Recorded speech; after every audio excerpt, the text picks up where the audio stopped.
I don't have anything to say to you. I don't have any jokes. I understand the pain from a far away standpoint. I've never been in this situation to feel the pain. I've only had one Padres playoff series in my life, but we are here. I brought it anyways. So at least there is a more painful franchise out there. Is this what grief counseling feels like? Is this what exactly grief counseling is like? Because yes, if you're tuning into this video and you're hoping to see the misery of a Giants fan after that immaculate Game 5, 2-1, ninth inning, final score goes up. Cody Bellinger, a guy who was batting 180 during the regular season. Yeah, it was some mental issues, but what are you going to do? He comes through with the winning clutch hit. You know what? I'm going to take a slightly different approach to this. I'm going to tell you this. The Dodgers, you guys have a great team. I'll be honest with you. You guys have a fucking fantastic team. Max Scherzer obviously goes out to close out that game. Walker Buehler comes out on short rest, pitch a fantastic Game 4. Julio Urias has a great outing other than Darin Ruf homer. You guys have an amazing team. And I took nothing away from your guys' World Series victory last year. But damn, does this hurt. God, I have seen a Niners Super Bowl where they were up 20-10 with 7 minutes left. I've also seen them lose at the 6-yard line. But seeing this one, man, Red River, the game this past weekend, nothing on this one. Not even close to the emotional investment. I was on anxiety that entire game, pins and needles, watching every pitch, every at-bat, every missed call, mind you, because that strike zone was atrocious. Chris Bryant, you deserve to be on base. Come on. There was a 6-ball strike in it. It was misery. Come on. Either way. I don't even care about the Wilmer Flores like half swing, and we'll call that one payback for Darin Ruf earlier in the year. But it hurts, man.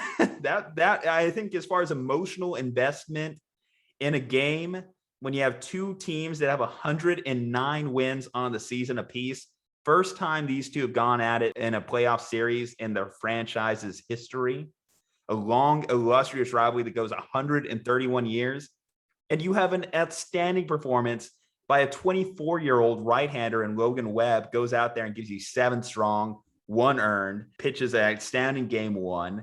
And Camilo Doval, listen, people are throw a lot of hate on Camilo after this one. Guy's a rookie right-handed reliever, rookie closer, was reliever of the month in September, battled up and down from getting sent back to the minors. He's going to have a great career. So as far as Giants fans, they are going to cast aspersions on Camilo Doval. Nah, listen, they maybe got a little too cute with the calling there. You have a guy that throws 100 and you're throwing slider. Okay, maybe a little bit too cute there. What really it comes down to, and probably honestly, I don't know if the Giants deserve to win the series whenever you have 3 hits total with runners in scoring position. That is the sign of any team that's going to meet playoff demise. You have to come through with those clutch hits. You can't live and die with the home run ball, which it just seemed like the Giants were doing in that situation, whether it be Evan Glorias in Game 3, whether it be the 3 home runs they hit in Game 1, or of course, Darin Ruf tonight. It seemed like they were just living and dying on the long ball. And that's just not a consistent way to win baseball games. You have to move runners. You have to get on. And yeah, they just weren't doing enough of that tonight. And yeah, we're going to have to talk a little bit about the NLCS too here. Of course, but one of the first rules of therapy, I like to think of myself as an unlicensed therapist, but one of the first rules is to just let the other person vent. Just let them talk and you listen. So the only thing I can add to this is that Juju's Tears are sponsored by the Caveman Coffee Company. Make sure to use that 15% code in honor of Juju's Tears that are now going to be put on display for all of you just 10 minutes after his hopes and dreams were crushed of another Giants World Series. Can they can that one? Could that put that next to the mocha coffee? Yes. We need to find a way to sell. Literally, we're already sponsoring your tears. We need to find a way to literally sell your tears. Yeah, stay hydrated, folks. Either way, as far as like the Giants side of things, I mean, great season, outstanding season. You were playing with house money at this point. I mean, no one expected the Giants to be in this spot to begin with. 1% chance to win the NL West this year. 1% they were given when it was Padres, Dodgers, all season long was the talk. Even into the All-Star break, I was feeling it was Padres, Dodgers consistently getting talked about. Well, the Giants were just kind of that awkward stepchild in the middle there. But no, they battled all season long, and hell, you even have Gossman coming out of the pen and contributing late. So you know what? Hats off to you guys. Hats off to you, Gabe Kapler, Farhan Zaidi. You put together an outstanding team. Brandon Crawford, Buster Posey, the veterans. I feel for Brandon Belt not being able to play in this series, obviously because of that hit by pitch late in the season. It happens. It's baseball. It's sports. Injuries come and go as they please. But all right, we did mention this was also going to be a preview for the NLCS. So let's get into it. Dodgers in 5. I mean, listen, it's going to pain me to say that, but the Braves are a good team. It pains me too. Yeah. Yeah, no, of course. Two bitter NL West rivals here.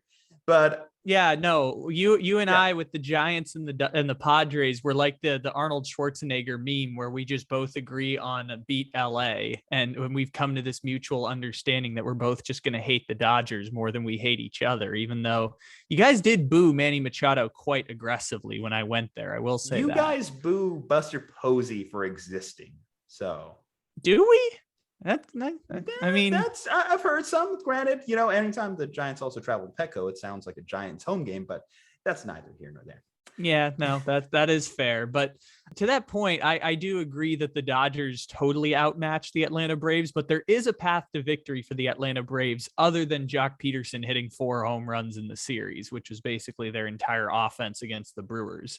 That starting pitching staff with Fried and Anderson and Morton, not as flashy as Urias and Scherzer and Walker Buehler.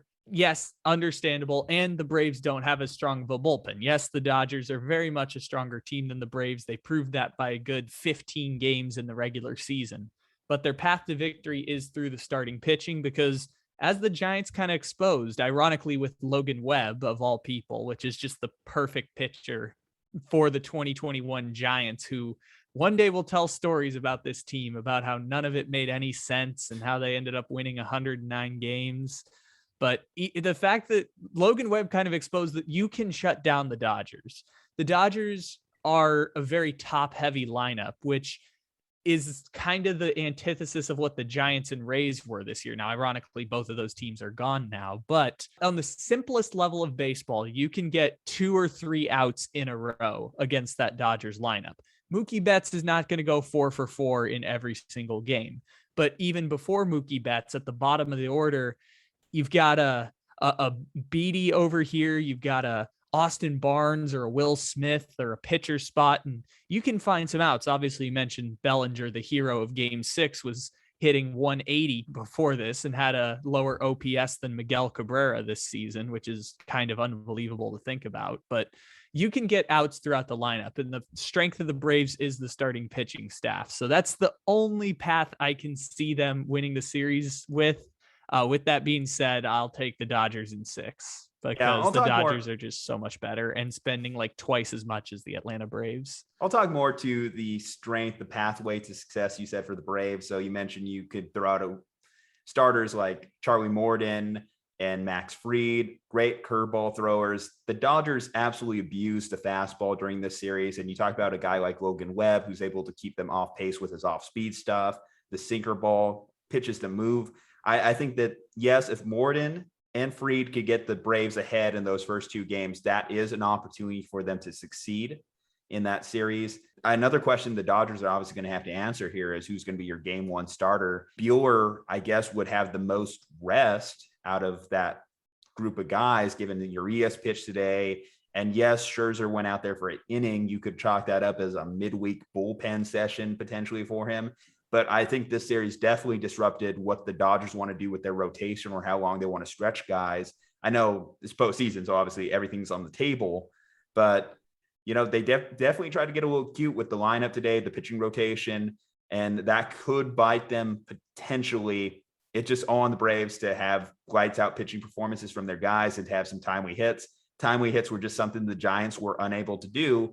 You have guys like Freddie Freeman, Ozzie Albies. These guys can come up with some big time hits. Hopefully, just with runners in scoring position in the Braves case. But either way, like I said Dodgers in 5.